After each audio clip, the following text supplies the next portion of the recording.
¡Argivos! ¡Arriba sus escudos! Mi nombre es Martin Netch y esto es Argos.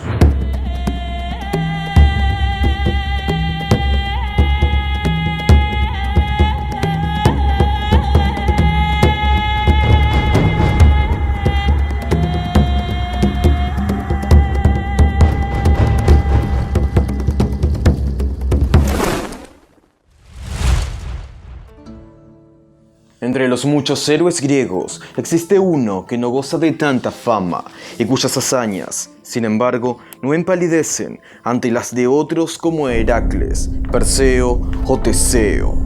Con la ayuda de los dioses, este héroe consiguió lo imposible: domar al caballo alado Pegaso y acabar con uno de los monstruos más temidos de la mitología, la Quimera, para luego derrotar nada menos que a las fieras amazonas.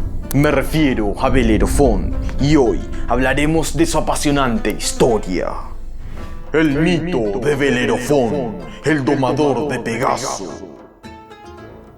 Éfira, la ciudad que en un futuro sería conocida como Corinto, había sido fundada por el astuto rey Sísifo, y tras su segunda y definitiva muerte, el trono quedó en manos de su primogénito, Glauco.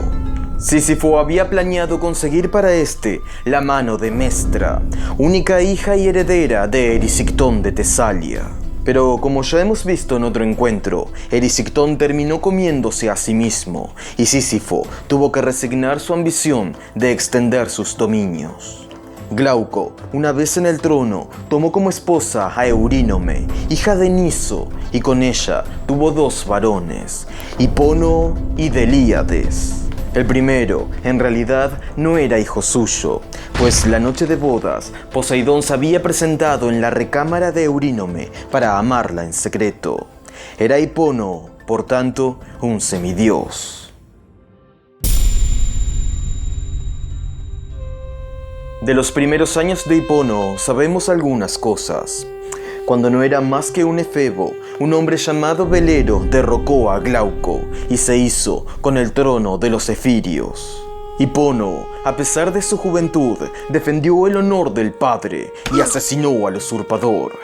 Y por esta razón sería mejor conocido como Belerophón, es decir, el matador de Belero. Digno heredero de Sísifo, el muchacho fue criado para ser un rey. Glauco, de hecho, intentó desposarlo con la princesa Etra de Tresén, hija de Piteo, la misma que, años después, sería madre del héroe Teseo. Dicho matrimonio habría aliado las casas de Éfira y Tresén, pero una tragedia lo arruinaría todo. Por aquellos años, las mejores yeguas de la Hélade solo podían encontrarse en Éfira, cosa de la que el rey Glauco se sentía orgulloso.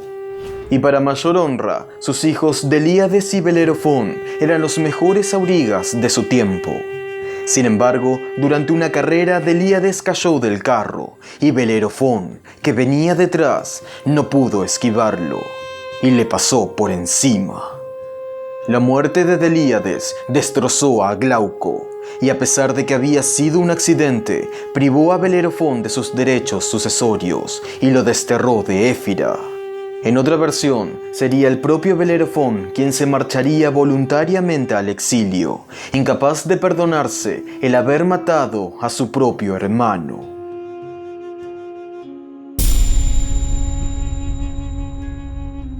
Errante y penitente, Belerophón llegó a Tirinto en calidad de suplicante, y allí fue bien recibido por el rey Preto, que no solo le ofreció hospitalidad, sino que se comprometió a purificarlo del asesinato de Delíades. Agradecido, el muchacho permaneció un tiempo en Tirinto, sirviendo a Preto en todo lo que podía. Cuidaba de sus caballos, trabajaba sus campos o dirigía las embajadas que el rey enviaba al oráculo. Pero su belleza y juventud pronto fueron deseo de la esposa de Preto, la reina Estenebea, que no dejaba de insinuársele cada vez que su marido se ausentaba. Belerophón la rechazó una y otra vez por respeto a su anfitrión, hasta que un mal día la reina se hartó y decidió hacérselo pagar.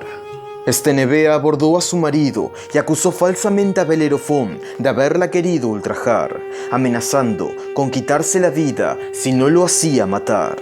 Preto se tragó el cuento y juró que se vengaría de Belerofón, pero como temió la ira de los dioses si faltaba a la sagrada ley de la hospitalidad, tramó un plan para quitárselo de encima. Convocó al muchacho y le pidió que marchase cuanto antes a Licia, donde reinaba su suegro Ióbates, el padre de Estenebea, con el fin de llevarle una carta y ponerse bajo su servicio. Acostumbrado a obedecer las órdenes de Preto, Belerofón no dudó de sus intenciones y zarpó del puerto de Nauplia hacia la lejana Licia. En sus manos llevaba una tablilla con caracteres que no conocía, tablilla en la que Preto había escrito: «Mata al mensajero, intentó violar a tu hija».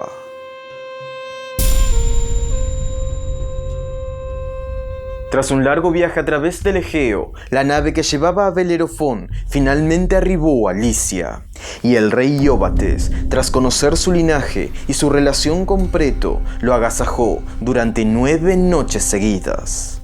Pero al amanecer el 10º día, Ióbates leyó la carta que Belerofón inocentemente le había traído, y la ira lo invadió.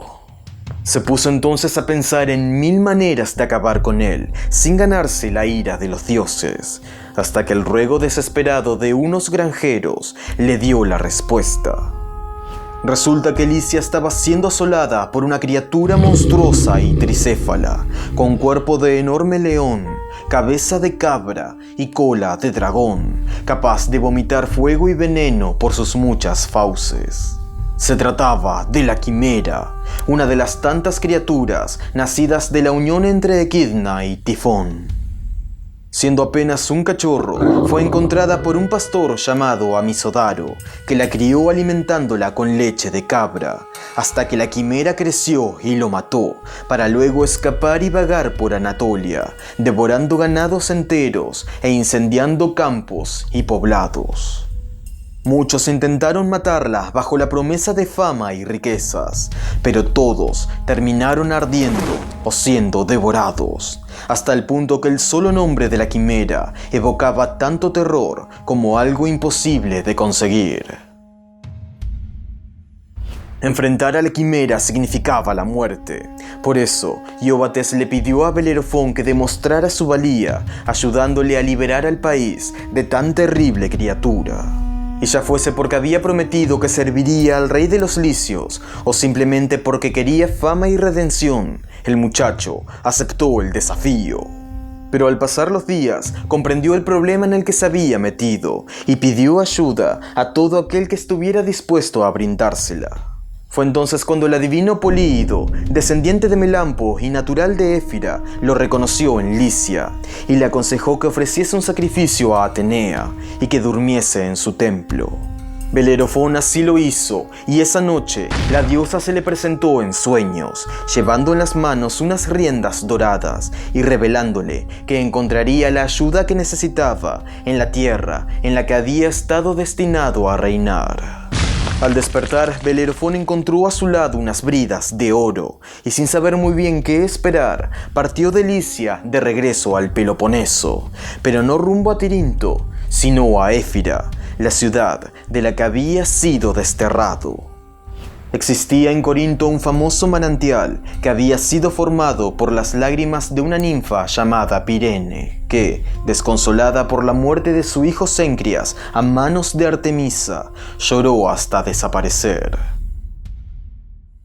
Cuando Belerofón se acercó a esta fuente para saciar la sed, tras un largo viaje, descubrió que no estaba solo. Una criatura sorprendente y de porte majestuoso se encontraba allí abrevando. Se trataba del Pegaso, el más famoso de los hipópteros o caballos alados. Según la tradición, el Pegaso nació de la sangre derramada de Medusa después de que Perseo la decapitara. Y como en algunas versiones la Gorgona había sido violada por Poseidón, se suele considerar al caballo alado un hijo suyo, lo que lo emparentaba con Belerofón. Pegaso voló libre por Libia y Grecia, ganándose la fama de ser un caballo imposible de domar. En una ocasión, Poseidón lo envió a golpear con sus cascos el monte Helicón, que al oír el canto de las musas empezó a crecer hasta los cielos, amenazando con ser tan alto como el Olimpo. Allí donde el Pegaso dio una coz, brotaron 4 fuentes, siendo la Hipocrene la más conocida. Al verlo, Belero-fón comprendió por qué Atenea le había dado unas riendas de oro y se lanzó sobre él para embridarlo. El animal se debatió con fuerza y esmero, pero en cuanto sintió el tacto de las riendas divinas, se volvió dócil y obediente. Belero-fón lo montó y alzó vuelo, y sabiendo lo que tenía que hacer, cabalgó sobre las nubes hacia oriente, de regreso a Licia, donde su destino lo esperaba en una montaña de fuego.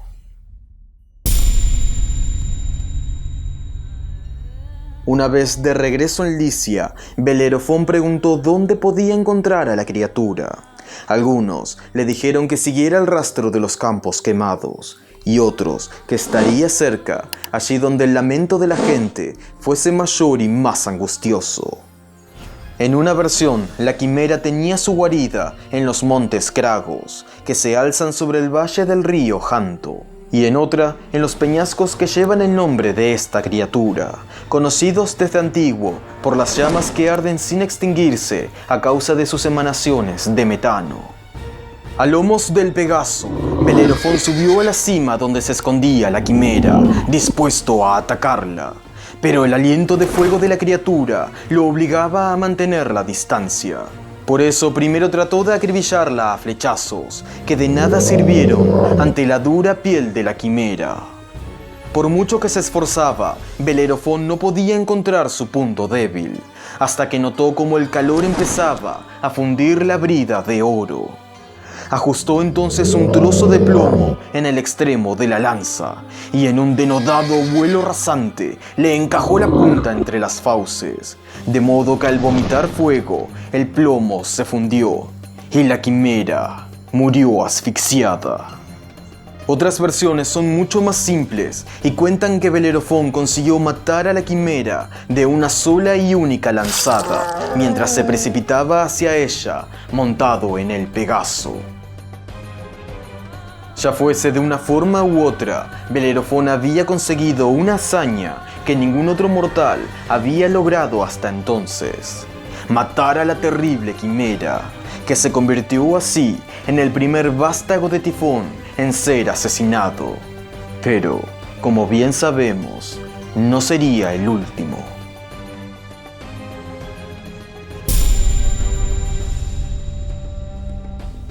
Belero-fón regresó victorioso al palacio de Ióbates para informarle que la quimera había sido abatida. El rey recibió la noticia con sentimientos encontrados, ya que esperaba que la criatura matara al héroe. Por eso decidió enviarlo a otras empresas, acaso iguales de difíciles, en las que bien podía morir, y, si sobrevivía, al menos sus proezas serían de provecho para Ióbates y el reino. Su primera misión fue derrotar a los Sólimos, un pueblo guerrero que causaba estragos en la frontera entre Licia y Panfilia. Belero-fón consiguió vencerlos, matando a su jefe y obligándolos a dejar la región. Del mismo modo, liquidó a un pirata llamado Quimarro, que asolaba las costas del país. Tiempo después, una tribu de amazonas bajó desde Caria, arrasando las ciudades de Telmeso, Tlos y Pirana. Aterrado de que llegaran hasta el valle del Janto, Ióbates envió a Belero-fón a enfrentarlas. El héroe las ahuyentó disparándoles desde las alturas, montado siempre en el veloz Pegaso. Decidido a matar al muchacho de una vez por todas, Ióbates envió a sus propios hombres a que le tendiesen una emboscada cuando regresara a palacio. Belero-fón, sin embargo, los derrotó a todos y se dio cuenta entonces de las verdaderas intenciones de su anfitrión. Sintiéndose usado y traicionado, rogó a su padre Poseidón que lo vengara, y el dios no se hizo esperar. Este envió enormes olas que arrasaron la costa y los puertos de Licia, y el mar, embravecido, se metió tierra adentro, inundando los campos y devastando el país. Ióbates, desesperado, envió al resto de sus hombres a detener al héroe, pero ninguno se atrevió a enfrentársele. Fue entonces cuando las mujeres del reino se desnudaron en gesto de súplica e imploraron a Belerofonte que perdonara a los licios. Y el héroe, conmovido, le pidió a Poseidón que detuviera la inundación. Al final, el rey comprendió que Belerofonte tenía el favor de los dioses y que por mucho que lo intentara, jamás podría matarlo. De modo que le reveló la carta que Preto le había enviado e hicieron las paces. Y ya que no tenía un varón que le sucediese, le ofreció la mano de su hija más joven, Filónoe, y con ella el trono de Licia.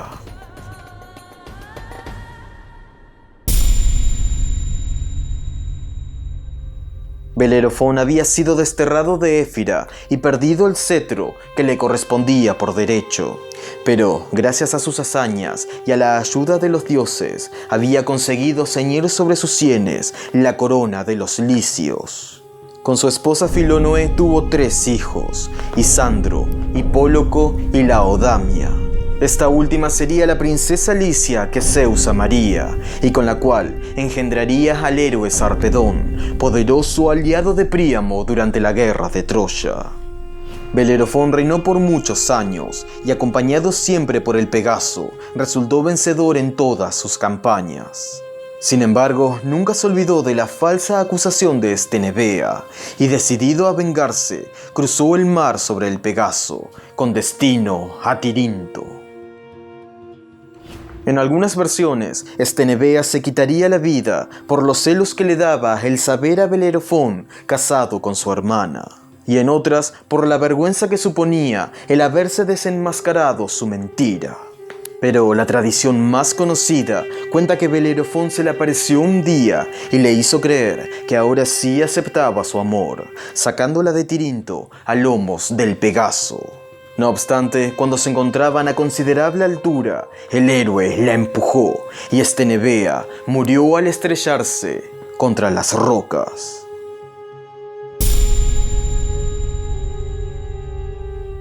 A medida que la fama de Belerofonte crecía y los aedos recitaban poemas en su honor, también aumentaban su arrogancia y falta de escrúpulos. A tal punto llegó su vanidad que se creyó digno de estar en presencia de los dioses. Así que un día, un nefasto día, montó por última vez al Pegaso y voló hacia el cielo, hacia el Olimpo. Zeus, advirtiendo su insolencia, estalló en furia y envió un tábano para que picara al caballo al lado y lo encabritara, de modo que Belerofonte perdiera el control y cayera al vacío. En otras fuentes, Zeus sencillamente le arrojaría un rayo que lo cegaría y desmontaría con violencia. Ya fuese de una u otra forma, el héroe se precipitó a los campos aleyos, en Cilicia, y, a pesar de la larga caída, no encontró la muerte, pues era voluntad de Zeus que sobreviviese, para que su desgracia sirviese de advertencia para todos los hombres insolentes. Belerofonte pasaría el resto de su vida ciego e inválido, incapaz de ver e incapaz de caminar. Y cuando al fin falleció, ya viejo y olvidado, su cuerpo fue sepultado en la ciudad licia de Telos. Su hijo Isandro le sucedió en el trono, y cuando éste fue asesinado por Ares en una guerra contra los Sólymos, el cetro quedó en manos de Hipóloco, su segundo hijo. En cuanto al Pegaso, se cuenta que éste llegó al Olimpo, donde Zeus lo adoptaría para que llevase sus rayos, tarea que desempeñaría en compañía de Ástrape y Bronte, las ninfas de los relámpagos. Pero en otra versión, el caballo alado siguió su vuelo hacia el cielo después de que Belerofonte cayera, y se elevó tan alto y majestuoso que alcanzó las estrellas y terminó convirtiéndose en la constelación del Pegaso.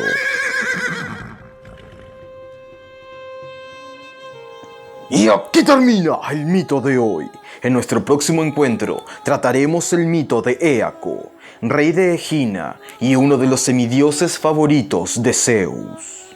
Si les gustó el video, ya saben, háganmelo saber con un like, dejando sus comentarios y compartiéndolo en sus redes. Suscríbanse al canal y recuerden, Troya arde, hoy y siempre. Yo soy Martin Nech. Kaidet.